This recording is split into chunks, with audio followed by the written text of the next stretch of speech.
Mechanics, I have a proposal. I will learn the make and model of my car, maybe the year. I'm up to negotiate. If you stop asking me what sort of oil I want in the car. Do you really think I'm gonna know what sort of oil I want?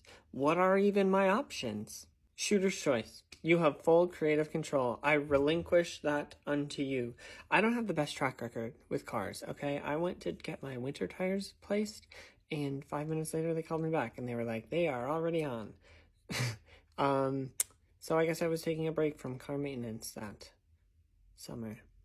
It's important to take breaks from things. I'm taking a break from pottery classes at my community center. Not by choice. They told me to throw a pot, so that's what I did. Sorry it hit your dumb face, Daryl. And then you're asking me addition? What addition it is? How important is that? What are the options? Oh my god, someone's calling. Daryl's a lawyer. Hello?